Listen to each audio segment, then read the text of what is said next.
మీరు career start చేసినప్పటి నుంచి ఇప్పటి వరకు కెరీర్ స్టార్ట్ చేసినప్పుడు మీ తోటి జర్నీ చేసే ఆర్టిస్టులు ఎంతోమంది ఉంటారు, చాలామంది ఉంటారు కదా. వాళ్ళు అనుకోకుండా ఒకడు సడన్గా షైన్ అయిపోతాడు, సడన్గా స్టార్ అయిపోతాడు, లేకపోతే మీకంటే పెద్ద రేంజ్కి వెళ్ళిపోతాడు, మీరు మాత్రం అక్కడే ఉంటారు. లేదంటే మీరే మిగతా వాళ్ళు అక్కడ ఉండిపోతారు, మీరే షైన్ అయిపోయి ఉంటారు. ఇలా ఇలా అలా మీకంటే పైకి వెళ్ళిన ఆర్టిస్టు అలా ఎవరైనా ఉన్నారా? మీ స్థాయి కంటే మిమ్మల్ని అధిగమించి వెళ్ళిన ఆర్టిస్టు ఎవరైనా ఇప్పుడు ఉన్నారా ఇండస్ట్రీ? ప్రకాష్ రాజ్ అంతేనా? ఇద్దరు రవితేజ, ఇద్దరు సేమ్ జర్నీ. అంటే నేను ఆల్రెడీ స్టార్ అయినప్పుడు రవితేజ ఇంకా సైడ్ క్యారెక్టర్స్ వేసాడు. కానీ ఇప్పుడు తర్వాత నేను ఆల్మోస్ట్ ఒక రేంజ్లో ఆగిపోయాను. బట్ రవితేజ రేంజ్ ఏంటో మీకే తెలుసు, ప్రకాష్ రాజ్ కూడా ఏ రేంజ్కి వెళ్ళిపోయాడో మీకు తెలుసు. ఎలా ఉండేది అప్పుడు ఫ్రెండ్షిప్? ఇప్పుడు కాదు, అప్పుడు ఫ్రెండ్షిప్ అందరూ ఒక బిగినింగ్ డేస్లో ఎలా ఉంటుందో అలాగే ఉండేది. ఒక సిగరెట్ ఉంది అంటే కలిసి షేర్ చేసుకోవడం, సో టీ కొనుక్కోవాలి అంటే అందరూ ఒక బైక్ మీద తిరగడం. నేను రవితేజ అయితే ఇద్దరం కలిసి బైకుల మీద తిరిగేవాళ్ళం. సో కర్ణాటకలో ఉన్నప్పుడు ప్రకాష్ రాజ్ అతను బడ్డింగ్లో ఉండేవాడు, నేను ఆల్మోస్ట్ రైజింగ్లో అయినమాట. సో నాకు ముందు పడింది పోలీస్ స్టోరీ. ఓకే.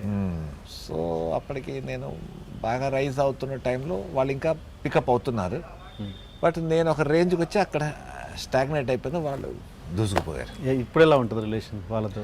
ఇప్పటికీ అంతే, బట్ ఆ ఫ్లేవర్ మరి లేదు, చనువు ఉండదు.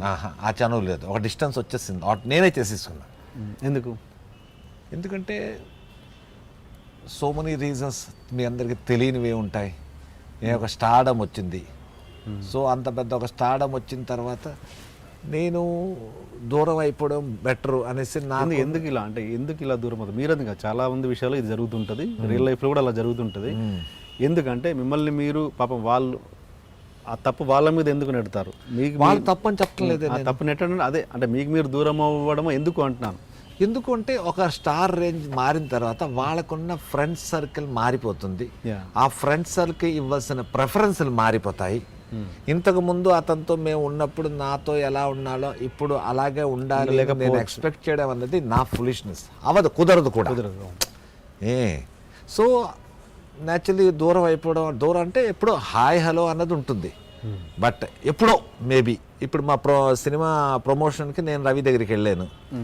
రవి దగ్గరికి వెళ్ళి చెప్పాను, అబ్బాయిని హీరోగా చేస్తున్నాడు కాబట్టి ఒక బయట కావాలి అని. సో తను ఇమ్మీడియట్గా బయట ఇచ్చాడు, ఓకే అనేసి. సో అవన్నీ ఉంటాయి తప్పిస్తే ఆ క్లోజ్నెస్ ఉండదు.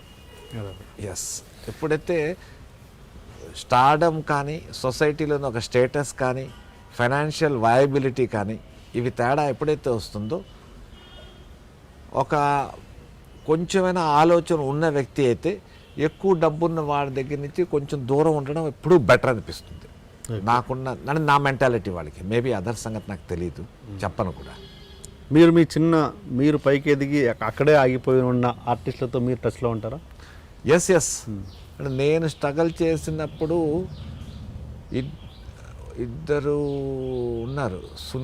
సునీల్ సిన్హా అనేసి ఒకడు, వాడు హిందీలో ఉన్నాడు. రాఘవేష్ ఆస్థానా అనేసి ఒకడు, తను ఇప్పుడు జీటీవీలో ప్రోగ్రామ్ డైరెక్టర్గా ఉన్నాడన్నమాట బొంబేలో. బొంబే నుంచి మొన్న ఢిల్లీ వచ్చాడు. సో వాళ్ళు నాతో పాటు స్ట్రగుల్ చేశారు హిందీలోని ఆర్టిస్ట్గా, but could not come up. కానీ నేను ఇప్పటికీ వాళ్ళతో టచ్లో అలాగే ఉన్నాను. సో నేను అలాగే ఉన్నాను, వాళ్ళు ఏదేం చేసినా ముందు నన్నే పిలుస్తారు. సో ఆ పిలుపులో ఒక వేరియేషన్ నేను మెయింటైన్ చేసుకున్నాను. ఇప్పుడు మంచి ఫ్రెండ్ అయితే ఏంట్రా ఏడన్నా నువ్వు ఇక్కడ వచ్చి చావు ఇలా పిలుస్తాం, క్లోజ్నెస్ ఉంటే. సో వాళ్ళతో నాకు అలాగే ఉంది ఇప్పటికీ. ఎందుకంటే ఇలా బడ్డింగ్ అప్పుడు కలిసే ఉంటాం కదా. నిదే ఎంత ఉంది, 2 రూపాయలు ఉందా, ఇలా విడిది ఇంతమంది కలిసి సాయంత్రం ఒక 9 రూపాయలు అయింది అంటే చాయ్ టిఫిన్ అనేది కలిసి తింటాం.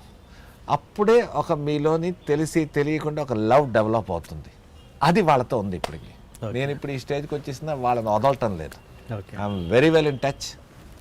ఇప్పుడు ఈ ప్రకాష్ రాజ్ అండ్ రవితేజ కాకుండా ఇంకెవరన్నా మిమ్మల్ని పేర్లు అవసరం లేదు నాకు, దాటిపోయి మీ దగ్గరే బిల్డప్ ఇచ్చి మిమ్మల్ని మీ ముందు వాళ్ళ షో చూపించిన వాళ్ళు ఉన్నారు ఎవరన్నా?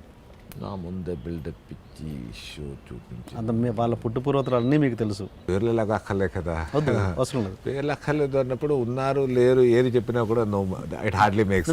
అట్లీస్ట్ ఇన్సిడెంట్ షేర్ చేసుకోండి. అనేది పేర్లు ఏం చెప్పకండి, ఇన్సిడెంట్ షేర్ చేసుకోండి. లేరు. ఓకే. ఉండే ఆ నవ్వులోనే అర్థమైంది ఉందని కదా.